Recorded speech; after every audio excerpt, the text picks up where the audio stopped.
Hello friends, എല്ലാവർക്കും നമസ്കാരം. നിങ്ങളേവരും കാത്തിരിക്കുന്ന രേവതിയുടെയും സച്ചുടെയും ഇനി വരാനിരിക്കുന്ന വിശേഷത്തിലേക്ക് എല്ലാ കൂട്ടുകാർക്കും സ്വാഗതം. എല്ലാവർക്കും നല്ലൊരു സായാഹ്നം നേർന്നുകൊണ്ട് തന്നെ നമുക്കിനി വരാനിരിക്കുന്ന വിശേഷത്തിലേക്ക് കടക്കാം അല്ലേ. അങ്ങനെ നമ്മുടെ സച്ചിയുടെയും രേവതിയുടെയും ജീവിതം ഇങ്ങനെ സ്മൂത്ത് ആയിട്ട് പൊക്കോണ്ടിരിക്കുകയാണ്. അതിനിടയിൽ നമ്മുടെ ശ്രുതിയും സുധിയും ബിസിനസ് ഒക്കെ ആരംഭിച്ചു. വലിയ കുഴപ്പമില്ലാതെ തന്നെ ബിസിനസ് ഒക്കെ മുന്നോട്ടേക്ക് പോകുന്നുണ്ട്. വലിയ തിരക്കേടൊന്നുമില്ല കേട്ടോ.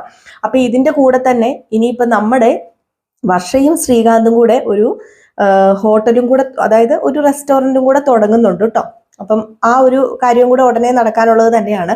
അങ്ങനെ അവരുടെ കുടുംബം വളരെ സമാധാനത്തോടു കൂടി പ്രശ്നമൊന്നുമില്ലാതെ മുന്നോട്ടേക്ക് പോവുകയാണ്. എങ്കിലും അവിടെ ഒരു ചോദ്യചിഹ്നം ഇപ്പോഴും ഉണ്ട്. ശ്രുതിയുടെ കള്ളത്തരങ്ങൾ ഇതുവരെ കണ്ടുപിടിച്ചില്ലേ? അതെന്താണ് ശ്രുതിയുടെ കള്ളത്തരങ്ങൾ ഇതുവരെ കണ്ടുപിടിക്കാത്തത്? എല്ലാവരും ആ ഒരു കള്ളത്തരം കണ്ടുപിടിക്കുന്ന ഭാഗങ്ങൾക്കൊക്കെ ആയിട്ട് കാത്തിരിക്കുകയാണെന്ന് എനിക്കറിയാം. അപ്പം നമ്മൾ ഓരോ എപ്പിസോഡിലും പറയുന്നുണ്ട്, കള്ളത്തരം കണ്ടുപിടിച്ച ഓരോ ഭാഗങ്ങളും ഒക്കെ നമ്മൾ കാണിക്കുന്നുണ്ട്.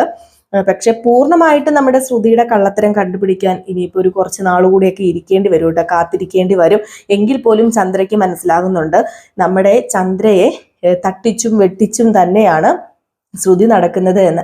കാരണം ശ്രുതിയുടെ അച്ഛൻ മരിച്ചുപോയി എന്നും പറഞ്ഞുകൊണ്ട് ഇളയച്ഛൻ വിളിച്ചു പറയുന്നുണ്ട്. മരിച്ചുപോയി, ജയിലിൽ വെച്ച് മരിച്ചുപോയി, അവിടെ തന്നെയാണ് ദഹിപ്പിച്ചത്. അപ്പം അവിടെ തന്നെയാണ് ആ ഒരു എന്താ പറയുക, മരണക്രിയകളൊക്കെ, മരണശേഷം നടത്താനുള്ള ക്രിയാകർമ്മങ്ങളൊക്കെ അവിടെ തന്നെ ചെയ്തു എന്ന് പറയുന്നുണ്ട്. ഇതിപ്പം എത്രത്തോളം വിശ്വസിക്കും നമ്മുടെ ചന്ദ്ര, അല്ലെങ്കിൽ സച്ചി എത്രത്തോളം വിശ്വസിക്കുന്നത് നമുക്കും പറയാൻ പറ്റുന്ന കാര്യങ്ങൾ തന്നെയാണ്. അപ്പൊ അത്രയൊക്കെ ഉള്ളൂ. അപ്പൊ അതുകൊണ്ട് തന്നെ ഇത് എത്രത്തോളം യാഥാർത്ഥ്യമാണെന്ന് നമ്മുടെ ചന്ദ്രയ്ക്ക് മനസ്സിലാകുന്നില്ല. ഇനിയിപ്പോ ശ്രുതിക്ക് വേറെ ബന്ധുക്കളുണ്ടോ ഒരു ചെറിയ സംശയമായിട്ട് തന്നെ ചന്ദ്രയ്ക്ക് മുന്നോട്ടേക്ക് പോവാണ്. ഇപ്പോൾ കാണിക്കുന്ന ഈ ഒരു സ്നേഹമൊക്കെ ഉണ്ടല്ലോ, അതൊക്കെ തീരാൻ പോവാണ്. അത് തീരാൻ പോകുന്ന എവിടെയാന്ന് ചോദിച്ചു കഴിഞ്ഞിട്ടുണ്ടെങ്കിൽ നമ്മുടെ ശ്രുതിയുടെയും കയ്യിൽ കിട്ടിയ 50 ലക്ഷം രൂപ ശ്രുതിയുടെ അച്ഛൻ അയച്ചു കൊടുത്താണെന്നാണല്ലോ ഇപ്പൊ പൊതുവെ പറയുന്നത്. അപ്പം അത് അമ്മായിയച്ഛൻ മരുമകന് വേണ്ടി ബിസിനസ് ചെയ്യാൻ ഇട്ടുകൊടുത്തൊരു സമ്പാദ്യമാണ് എന്ന് പറയുന്നത്. അപ്പം അത് പൊളിഞ്ഞു വീഴാണ്. അപ്പൊ അത് പൊളിഞ്ഞു വീഴുന്ന കാര്യവും ഞാൻ ഇതിൽ പറഞ്ഞിട്ടുണ്ടായിരുന്നു, സ്ഥിരം കേൾക്കുന്നവർക്ക് അറിയായിരിക്കാം. അപ്പൊ പൊളിഞ്ഞു വീഴുന്ന വേറെ ഒരു രീതിയിലും അല്ല, നമ്മുടെ സുധിയുടെ മുൻ കാമുകി വരുന്നുണ്ട്, ഒന്നുകൂടി വരുന്നുണ്ട്. അപ്പൊ പുള്ളിക്കാരി വരുമ്പോഴേക്കും നമ്മുടെ സച്ചി പുള്ളിക്കാരിനെ കാണുന്നപ്പം സച്ചിയോട് യാദൃശിക വശാല് നടന്ന സംഭവങ്ങളൊക്കെ പറയുന്നു.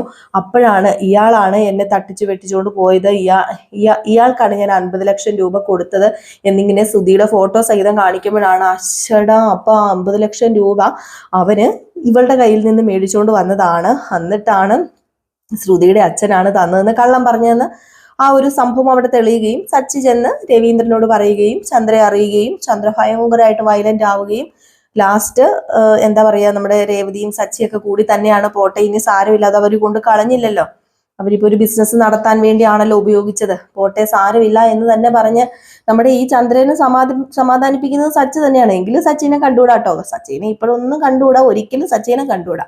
അപ്പൊ അങ്ങനെ ഇരിക്കുമ്പോഴാണ് വേറൊരു സംഭവം നടക്കുന്നത്. അപ്പൊ നമ്മുടെ ബീരാന്റെ കേസ് തെളിയുന്ന ഒരു ഭാഗം, അതായത് ബീരാൻ ഇളയച്ചനാണല്ലോ. അപ്പം ഇളയച്ചൻ ആരാണെന്ന് വെച്ച് കഴിച്ചിട്ടുണ്ടെങ്കിൽ അതൊരു വലിയൊരു ട്വിസ്റ്റാണ് കേട്ടോ. അശോകൻ എന്ന് പറയുന്ന പുള്ളിക്കാരനില്ലേ, നമ്മുടെ രവീന്ദ്രന്റെ കൂട്ടുകാരൻ അശോകൻ, നിങ്ങൾക്ക് അറിയാമായിരിക്കാമല്ലോ. അപ്പൊ ആ അശോകന് ഒരു മകളുണ്ട്. ആ മകള് പെട്ടെന്ന് ഒരു ദിവസം ഒളിച്ചോടി പോവാണ്, അതും ഒരു മുസ്ലിമിന്റെ കൂടെ. അങ്ങനെ ഒളിച്ചോടി പോകുന്നു. ഈ വാർത്ത മൊത്തം പരക്കുന്നു. നമ്മുടെ അശോകനാണെങ്കിൽ ചന്ദ്രോദയത്ത് വന്നിരുന്നു ഭയങ്കര കരച്ചിലും ബഹളവും ഒക്കെ തന്നെ. അയ്യോ എൻ്റെ ഒരു സ്വയം തൻ്റെ ജാതിയുടെ കൂടെ ആണെങ്കിലും കുഴപ്പമില്ല, എന്തൊരു മുസ്ലിമിന്റെ കൂടെയാണല്ലോ ഒളിച്ചോടി പോയത് എന്ന് പറഞ്ഞ് ഭയങ്കര, അത് പെൺകൊച്ച് എവിടെയാണെന്നൊന്നും അറിയത്തില്ല. അപ്പം അച്ഛനുണ്ടാകുന്ന അന്മയ്ക്കുണ്ടാകുന്ന ഒരു ടെൻഷൻ. അങ്ങനെ നമ്മുടെ അശോകന്റെ ഭാര്യയുടെ ഒരു റോൾ ഉണ്ട് കേട്ടോ അതില്. അപ്പം അശോകന്റെ ഭാര്യ അശോകന്റെ ഭാര്യയെ കുറ്റപ്പെടുത്തുന്നു. അപ്പൊ സച്ചി രേവതിയൊക്കെ ചെന്ന് സമാധാനിപ്പിക്കുന്നുണ്ട്. പോട്ടെ, നിങ്ങൾ അങ്ങോട്ടും ഇങ്ങോട്ടും കുറ്റപ്പെടുത്തിക്കൊണ്ടിരുന്നിട്ടൊന്നും ഒരു കാര്യമില്ല, കാരണം പോകാനുള്ളവർ പോയി, ഇനിയിപ്പം ആ പെൺകുട്ടിയുടെ ജീവിതം സേഫ് ആണോ എന്ന് നോക്കിയാൽ മതിയല്ലോ, ഞാനൊന്ന് അന്വേഷിക്കട്ടെ എന്ന് സച്ചി പറയുകയാണ്. അപ്പൊ സച്ചിന് വിശ്വാസമാണല്ലോ നമ്മുടെ അശോകനൊക്കെ, സച്ചി നല്ലൊരു പയ്യനാണ്, അപ്പൊ അതുകൊണ്ട് വിശ്വാസമാണ്. അങ്ങനെ സച്ചി ഇങ്ങനെ കൂട്ടുകാരുടെ നമ്പറുകളൊക്കെ ചോദിക്കുകയാണ് അശോകന്റെ ഭാര്യയോട്. കൂട്ടുകാരന്റെ കൂട്ടുകാരികളുടെ നമ്പറൊക്കെ ചോദിക്കുകയാണ് മകളുടെ. അങ്ങനെ നമ്പറുകളൊക്കെ കൊടുക്കുന്നു. അങ്ങനെ വിളിച്ച് ഒരു നമ്പറൊക്കെ കിട്ടിയിട്ട് നിങ്ങളുടെ അടുത്തുണ്ടോ ഇങ്ങനെ കൂട്ടുകാരി എന്ന് ചോദിക്കുമ്പോൾ എൻ്റെ അടുത്തില്ല അവള്, പക്ഷെ അവൾക്കൊരു ലവർ ഉണ്ടായിരുന്നു, അതൊരു മുസ്ലിം ആയിരുന്ന ഒരു ലവർ ഉണ്ടായിരുന്നു. അവർ ഒരുമിച്ച് ജീവിക്കാൻ വേണ്ടി തന്നെ ഇറങ്ങി പുറപ്പെട്ടതാണ്. പക്ഷെ അവൻ നല്ലൊരു പയ്യനാണ് സച്ചേട്ട. അവനെ കൊണ്ട് യാതൊരു ഉപദ്രവവും ഇല്ല. അവർ ഒരുമിച്ചുമല്ല ഇപ്പം കഴിയുന്നത്, അവര് രണ്ടായിട്ടാണ് ജീവിക്കുന്നത്. ഇപ്പോൾ ഒരാഴ്ചയായി അവർ ഒളിച്ചോടിയൊക്കെ പോയിട്ട് കേട്ടോ. ആ ഒരാഴ്ച കഴിഞ്ഞുള്ള സംഭവങ്ങളാണ് ഇതൊക്കെ. അപ്പൊ ഈ ഒരാഴ്ചയായിട്ടും ആ പയ്യൻ വേറൊരു കൂട്ടുകാരന്റെ വീട്ടിലും ആ പെണ്ണ് വേറൊരു കൂട്ടുകാരിയുടെ വീട്ടിലുമാണ് നിൽക്കുന്നത്. അവർ തമ്മിൽ വേറൊരു ഫിസിക്കൽ റിലേഷൻഷിപ്പ് ഇതുവരെ ഉണ്ടായിട്ടില്ല. അവൾ അതിന് സമ്മതിക്കത്തുമില്ല. അവൾ പറഞ്ഞിരിക്കുന്നത് അവളുടെ അച്ഛനും അമ്മയും സമ്മതിക്കാതെ ഈ ഒരു വിവാഹം നടത്താൻ പറ്റില്ല എന്നാണ്. അപ്പൊ ഈ പെണ്ണ് പെട്ടെന്ന് ഒളിച്ചോടി പോകാൻ കാരണം നമ്മുടെ അശോകൻ ഈ പെൺകുട്ടിക്ക് വേണ്ടി ഒരു വിവാഹം ആലോചിച്ചു. അപ്പൊ ആ വിവാഹ സമയമായപ്പോഴാട്ടോ ഒളിച്ചോടി പോയത്. അപ്പൊ അത് വലിയൊരു ഷോക്ക് തന്നെയാണല്ലോ അശോകന്. അങ്ങനെ അശോകനെ വിളിച്ച് സച്ചി കാര്യങ്ങൾ പറയാണ്, സാരമില്ല, പേടിക്കണ്ട, അവൾക്ക് ഇഷ്ടപ്പെട്ട ഒരാളുടെ കൂടെയാണല്ലോ പോയത്, എന്തുകൊണ്ടും അവള് ഈ ചെയ്ത കാര്യം നല്ലതൊക്കെ തന്നെയാണ്. കാരണം അവൻ ചുമ്മാ തെണ്ടി തിരിഞ്ഞ് നടക്കുന്ന ഒരു ചെറുക്കനൊന്നും അല്ല. അവന്റെ കുടുംബത്തിന്റെ ആ ഒരു സ്റ്റാറ്റസ് ഒക്കെ വെച്ച് നോക്കുകയാണെങ്കിൽ നല്ലൊരു അത്യാവശ്യം ജീവിക്കാൻ അറിയാവുന്ന ജോലിയുള്ള ഒരു ചെക്കൻ തന്നെയാണ് അവന്. പിന്നെ അശോകരംഗലിന്റെ മോളും വലിയ കുഴപ്പക്കാരിയൊന്നും അല്ല. നിങ്ങൾ സമ്മതിച്ചാലേ വിവാഹം നടത്തത്തുള്ളൂ എന്ന് പറഞ്ഞുകൊണ്ടാണ് മാറി നിൽക്കുന്നത്. അപ്പൊ നിങ്ങളൊന്ന് കണ്ണടയ്ക്കുവാണെങ്കിൽ അവർ നിങ്ങളുടെ ഒപ്പം വരും. ഈ ജാതിയൊക്കെ ഇപ്പൊ ആരെങ്കിലും നോക്കുവോ? അങ്ങനെയൊന്നും നോക്കേണ്ട കാര്യമില്ല. ഒരു പെണ്ണിനും ഒരാണിനും ജീവിക്കാൻ കഴിവുണ്ട്. അവർക്കിടയിലെ പ്രശ്നങ്ങളൊന്നും ഇല്ല. ആ പെണ്ണിനെ നോക്കാനുള്ള കഴിവ് ആ ആണിനുണ്ടെങ്കിൽ പിന്നെ എന്തിനാണ് സമ്പത്തും ജാതിയൊക്കെ നോക്കുന്നത്? അതിന്റെ ഒന്നും ഒരു കാര്യമില്ല എന്ന് പറഞ്ഞ് ഈ അശോകനും രേവതിയും അല്ല, സച്ചി രേവതി അശോകന്റെ ഭാര്യനൊക്കെ പറഞ്ഞ് സമ്മതിപ്പിക്കുകയാണ്. അങ്ങനെ നമ്മുടെ സച്ചി ഒരു ദിവസം ഇങ്ങനെ ഇറങ്ങി പുറപ്പെട്ടു. അപ്പൊ ആ പുള്ളിക്കാരന്റെ ബാക്ക്ഗ്രൗണ്ട് അന്വേഷിച്ച, അതായത് നമ്മുടെ അശോകന്റെ കല്യാണം കഴിച്ച ആ ചെറുക്കന്റെ, അശോകന്റെ മോള് കല്യാണം കഴിച്ച ആ ചെറുക്കന്റെ ബാക്ക്ഗ്രൗണ്ട് അന്വേഷിക്കാൻ വേണ്ടി പോവാണ്. അങ്ങനെ അന്വേഷിച്ച് ചെന്ന് കഴിഞ്ഞപ്പോഴാണ് അറിയുന്നത് ആരാണ് ഈ ബീരാൻ. ഈ പോയ ചെറുക്കനില്ലേ, അതായത് നമ്മുടെ അശോകന്റെ പെണ്ണ് ഒളിച്ചോടി പോയ ചെറുക്കൻ, ഈ ബീരാന്റെ അതായത് ഈ ചെറുക്കന്റെ അമ്മാവനാണ് ബീരാൻ. അതായത് അമ്മയുടെ ആങ്ങളെയാണ് ബീരാൻ. പീഡിച്ച് പൂട്ടിക്കെട്ടിയില്ല. അപ്പൊ നിങ്ങൾ ഓർക്കുന്നുണ്ടായിരിക്കും, കഴിഞ്ഞ ഇടയ്ക്ക് ഒരു ദിവസം പറഞ്ഞിട്ടുണ്ടായിരുന്നു, ഒരു ആക്സിഡന്റിന്റെ ഇടയ്ക്ക് ഈ ബീരാനെ ഇങ്ങനെ കാണുകയൊക്കെ ചെയ്തെന്ന്. അപ്പം തട്ടിമുട്ടി അങ്ങാണ്ട് രക്ഷപ്പെട്ട് അങ്ങാണ്ട് പോയിട്ടോ നമ്മുടെ ബീരാൻ. അവിടെ വെച്ച് കള്ളം സത്യം തിരിച്ചറിയുന്നില്ലെന്ന് തോന്നേ. ഈ ബീരാന് മക്കളുണ്ട്, അത് വലിയ പ്രായമില്ലാത്ത സ്കൂളിൽ പഠിക്കുന്ന മക്കളാണ്. നമ്മുടെ സച്ചി ആ പിള്ളേരെ ഇടയ്ക്ക് രക്ഷിക്കുന്നൊക്കെ ഉണ്ട്. അങ്ങനെ ഒരു സീനൊക്കെ ഉണ്ട്, അതൊക്കെ ഉള്ളതാണ്. എങ്കിലും പൂർണ്ണമായിട്ട് നമ്മുടെ സച്ചിക്ക് ബീരാനിക്കാനെ മനസ്സിലാകുന്നത് ഇവിടെ വെച്ചാണ്. സച്ചിക്ക് മാത്രമല്ല, രേവതിക്കും. അപ്പം നമ്മുടെ ബീരാന്റെയും അതുപോലെ തന്നെ നമ്മുടെ ശ്രുതിയുടെയും ആ ഒരു കള്ളക്കളി അവിടെ പൊളിഞ്ഞു വീഴാണ്. അപ്പൊ സച്ചിക്ക് രേവതിക്കും ഏകദേശം കാര്യങ്ങളൊക്കെ മനസ്സിലായി. ഈ പറയുന്ന ശ്രുതി എന്തൊക്കെയോ കള്ളത്തരങ്ങൾ പറഞ്ഞിട്ട് തന്നെയാണ് നമ്മുടെ വീട്ടില് കയറിയതും ശ്രുതിയെ പാട്ടിലാഴ്ത്തിയതും അതുപോലെ ചന്ദ്രനെ പാട്ടിലാക്കിയതും. ഈ സംഭവങ്ങളൊക്കെ അത് പ്രകാരമാണ് നടന്നതെന്ന് മനസ്സിലാവുകയാണ്. അപ്പൊ ഇതിനിടയ്ക്കും വേറെ കുറെ സംഭവങ്ങളൊക്കെ ഉണ്ട് കേട്ടോ. അതൊക്കെ ഞാൻ ഇടയ്ക്ക് നിങ്ങളോട് പറയാം. ഓരോ ഭാഗങ്ങളായിട്ട് അങ്ങ് പറഞ്ഞു പോകാന്ന് ഓർത്തിട്ടാണ് കേട്ടോ. കാരണം നമ്മളെല്ലാം കൂടെ ഒരുമിച്ച് അങ്ങ് പറഞ്ഞു കഴിഞ്ഞിട്ടുണ്ടെങ്കിൽ കൂട്ടിക്കുഴഞ്ഞു പോവും. മാത്രമല്ല ഒത്തിരി ലെങ്തും ആയി പോവും. നമ്മളിപ്പം ഇതിനകത്ത് കമ്മിങ് സൂൺ, അതായത് വരാനിരിക്കുന്ന വിശേഷം മാത്രമാണ് ഇടുന്നത്. അപ്പൊ അതുകൊണ്ടാണ് നമ്മൾ ചെറിയ രീതിയിൽ കുറച്ച് ആയിട്ട് കഥ പറയുന്നത്. മാത്രമല്ല നമുക്ക് ടൈമും വളരെ കുറവാണ്. മറ്റ് 2 ചാനലിൽ നമ്മൾ വീഡിയോ ചെയ്യുന്നുണ്ട്. ഫുൾ വിശേഷവും പ്രഭുവിശേഷവും രേവതിയുടെ സച്ചിയുടെയും ചെയ്യുന്നുണ്ടല്ലോ. അപ്പൊ അതുകൊണ്ടൊക്കെ ടൈമും വളരെ കുറവാണ്. അപ്പൊ അതുകൊണ്ടാണ് ഞാൻ ഏതായാലും ഈ ഒരു ചാനലിൽ കമ്മിങ് സൂൺ പ്രൊമോ, അതായത് അപ്കമിങ് വിശേഷങ്ങൾ ചെയ്യാൻ തുടങ്ങി. അപ്പം നമ്മളെ കാത്തിരിക്കുന്നവർ ഉണ്ടല്ലോ, അപ്പൊ അവർക്ക് വേണ്ടി മാത്രം പെട്ടെന്ന് അങ്ങ് പറഞ്ഞു വിടുന്നതാണ്. അപ്പൊ അങ്ങനെ നമ്മുടെ സച്ചി രേവതി ആ ഒരു സത്യം മനസ്സിലാക്കുന്നുണ്ട്. അങ്ങനെ ശ്രുതിനെയും ബീരാനെയും മീരയാണല്ലോ ഇതിന്റെ ഇടനിലക്കാരി, മീരേനും വിളിച്ച് ചോദ്യം ചെയ്യുന്നുണ്ട്. അങ്ങനെ നമ്മുടെ ശ്രുതി പറയാണ്, ദയവ് ചെയ്ത് ഈ സംഭവം നിങ്ങൾ ആരോടും പറയരുത്. അവിടെയും നമ്മുടെ ശ്രുതി വീണ്ടും കള്ളത്തരം കളിക്കുന്നുണ്ട്. കാരണം വേറെ നിവർത്തി കേടുകൊണ്ടാണ്, ഞാൻ അമ്മയുടെ ശല്യം സഹിക്കാൻ പറ്റാത്തത് കൊണ്ടാണ് ഞാൻ ഇങ്ങനെ ഒരാളെ കൊണ്ടുവന്നത്, അതുകൊണ്ട് എന്നോട് ക്ഷമിക്കണം എന്ന് പറയുന്നുണ്ട്. പക്ഷെ നമ്മുടെ ബീരാൻ സച്ചിയോട് കാര്യങ്ങളൊക്കെ തുറന്നു പറയുന്നുണ്ട്. സച്ചിക്ക് മനസ്സിലാവുന്നുണ്ട് കേട്ടോ. അങ്ങനെ ശ്രുതിക്ക് ലോക്ക് വീഴാണ് അവിടെ. ഓരോരോ കാര്യങ്ങൾക്കും ഇങ്ങനെ നമ്മുടെ ശ്രുതിക്ക് ലോക്ക് വീണുകൊണ്ടിരിക്കുകയാണ്. ഏതായാലും ഈ അടയും ചക്കരയും പോലെ ഇരിക്കുന്ന ചന്ദ്രയും ശ്രുതിയും തമ്മിൽ പിരിയുകയാണ്. ഇതിനിടയ്ക്ക് നമ്മുടെ ശ്രുതി വീട്ടിൽ നിന്ന് അതായത് വീട് വിട്ട് പോകുന്നുണ്ട് കേട്ടോ. വീട് വിട്ട് അതായത് ഇറക്കി വിടുക തന്നെയാണ് നമ്മുടെ ചന്ദ്ര. അപ്പൊ അങ്ങനെ ഒരു ചെറിയ സീനൊക്കെ ഉണ്ട്. പക്ഷേ ശ്രുതിക്ക് നമ്മുടെ ശ്രുതി ഇല്ലാതെ പറ്റത്തില്ല. കാരണം അവർ തമ്മിലുള്ള ബന്ധം അത്രയ്ക്ക് ഡീപ്പായിട്ടുള്ളൊരു ബന്ധം തന്നെയാണ്. അങ്ങനെ കാറ് വിളിച്ച് എനിക്ക് എൻ്റെ ഭാര്യ ഇല്ലാതെ പറ്റില്ല, അവളെ എനിക്ക് വേണം എന്നൊക്കെ പറഞ്ഞാണ് പിന്നെ തിരിച്ചു കൊണ്ടുവരുന്നത്. ചന്ദ്രയല്ലല്ലോ, സച്ചിയും രേവതി രവീന്ദ്രനും ഒക്കെ ഇടപെട്ടിട്ടാണ് പിന്നെ നമ്മുടെ ശ്രുതിനെ തിരിച്ചു കൊണ്ടുവരുന്നത് കേട്ടോ. അപ്പം ശ്രുതിക്ക് പറ്റില്ല, ശ്രുതി ഇല്ലാതെ പറ്റത്തില്ല. കാരണം അവർ ഭാര്യയും ഭർത്താവുമാണ്, അവർക്കിടയിൽ വേറൊരു കുഴപ്പമില്ല. പക്ഷെ ഈ കുഞ്ഞുള്ള സത്യം ഇപ്പോഴൊന്നും അറിയില്ല കേട്ടോ.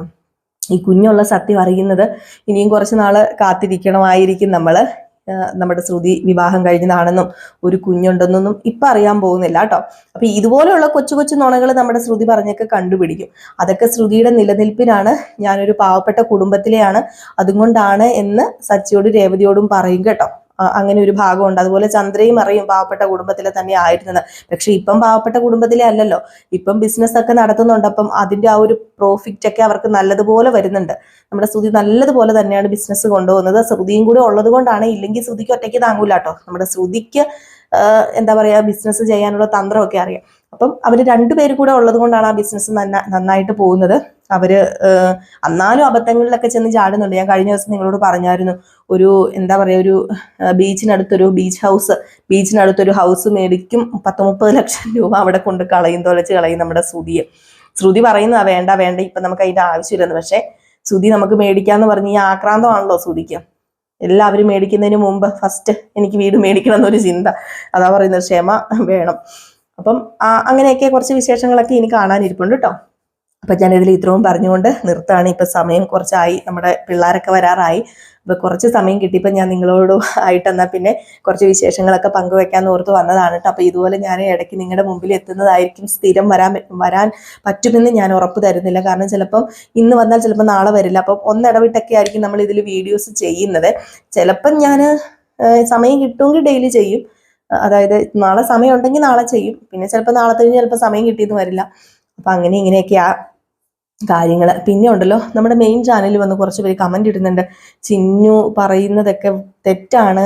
അതായത് നമ്മൾ പറയുന്ന ഭാഷ അവർക്ക് അത്രയ്ക്ക് പിടികിട്ടുന്നില്ല. അതായത് എന്താ പറയുക, അച്ചടി ഭാഷ അല്ലെന്ന് എപ്പോഴും വന്ന് പറയാറുണ്ട്. ഞാനൊരു സാധാരണക്കാരിയാണ്, ഞാൻ പറയുകയാണ്, നിങ്ങൾക്ക് അച്ചടി ഭാഷയാണെങ്കിൽ നിങ്ങൾ അച്ചടി ഭാഷ അനുസരിച്ച് നിങ്ങൾ എൻ്റെ വീഡിയോ കാണാൻ വരികയാണെങ്കിൽ തീർച്ചയായിട്ടും വരരുത്. ഞാൻ സാധാരണക്കാരിയാണ്. ഞാൻ എങ്ങനെയാണോ എൻ്റെ വീട്ടിൽ എൻ്റെ മക്കളോടും ഹസ്ബൻഡിനോടും സംസാരിക്കുന്നത് അതുപോലെ തന്നെയാണ് ഞാൻ നിങ്ങളോട് സംസാരിക്കുന്നത്. അതിപ്പം എനിക്ക് ഇനിയിപ്പം അച്ചടി ഭാഷ എടുത്തോ, അല്ലെങ്കിൽ ചില ഈ നയനേനെയും അങ്ങനെയൊക്കെ ഞാൻ ഇടയ്ക്ക് ഇങ്ങനെ പറയാറുണ്ട്, നയനേനെയും. അപ്പം പെട്ടെന്ന് നമ്മൾ പറയുമ്പോൾ അങ്ങനെ ആകുന്നതാണ്. അത് പലപ്പോഴും ഞാൻ മാറ്റാൻ ശ്രമിക്കുന്നുണ്ട്. പക്ഷെ ഞാൻ ഈ വീട്ടിലൊക്കെ സംസാരിക്കുന്ന പോലെ നിങ്ങളോട് മസിൽ പിടിച്ച് ഗൗരവമായിട്ട് വന്നിരുന്ന് സംസാരിക്കാൻ വേണമെങ്കിൽ ചിലപ്പോൾ എന്നെ കൊണ്ടും പറ്റുമായിരിക്കും. ഞാൻ അങ്ങനെ ഈ ഒരു രീതിയിൽ ഞാൻ നിങ്ങളോട് സംസാരിച്ച് അങ്ങ് ഫ്രീ ആയിട്ട് സംസാരിച്ച് ഈ ഒരു രീതിയിൽ തന്നെയാണ് ഞാൻ എല്ലാ കഥയും പറയുന്നത്. അപ്പം താല്പര്യമുള്ളവര് നമ്മുടെ അച്ചടി ഭാഷ അച്ചടി ഭാഷ തന്നെ വേണമെങ്കിൽ വേറെ ചാനലുകളൊക്കെ ഒരുപാടുണ്ട്. അപ്പൊ അവിടെയൊക്കെ പോയി കാണാൻ നിങ്ങൾക്ക് ഞാൻ നിർബന്ധിക്കുന്നില്ല. എന്നെ ഇഷ്ടമുള്ളവര് എൻ്റെ സംസാരം കേൾക്കാനും ഞാൻ കഥ എത്ര ജെനുവിൻ ആയിട്ടാണോ പറയുന്നത് അതൊക്കെ കേൾക്കാനും താല്പര്യമുള്ളവര് മാത്രം നമ്മളുടെ സബ്സ്ക്രൈബേഴ്സ് ആയാൽ മതിയല്ലോ, കണ്ടാൽ മതിയല്ലോ. ഇത് അഹങ്കാരം കൊണ്ട് പറയുന്നതല്ല. കുറെ കമന്റ്സുകൾ ഞാൻ കാണുന്നുണ്ട്. ഞാൻ വലിയ ചാനലിൽ ഇന്ന് വൈകിട്ട് വീഡിയോ ഇടുമ്പോൾ ഇത് പറയണം എന്ന് ഓർത്താണ്. ഇതിപ്പം എത്രത്തോളം പേരിൽ എത്തും എന്നറിയത്തില്ല. അപ്പൊ അതുകൊണ്ട് നിങ്ങൾ പറയുന്ന അച്ചടി ഭാഷയിൽ എനിക്ക് പറയാൻ പറ്റില്ല. ചിലപ്പം ഭായിയുടെ സ്ഥാനത്ത് ബാ വരും, ചിലപ്പം ഭാര്യ എന്ന് വരും. പറയുമ്പോൾ പെട്ടെന്ന് അങ്ങനെ മാറിപ്പോകും. അപ്പം ഞാൻ പറഞ്ഞല്ലോ, ഞാൻ എൻ്റെ വീട്ടിൽ സംസാരിക്കുന്ന പോലെയാണ് നിങ്ങളോട് സംസാരിക്കുന്നത്.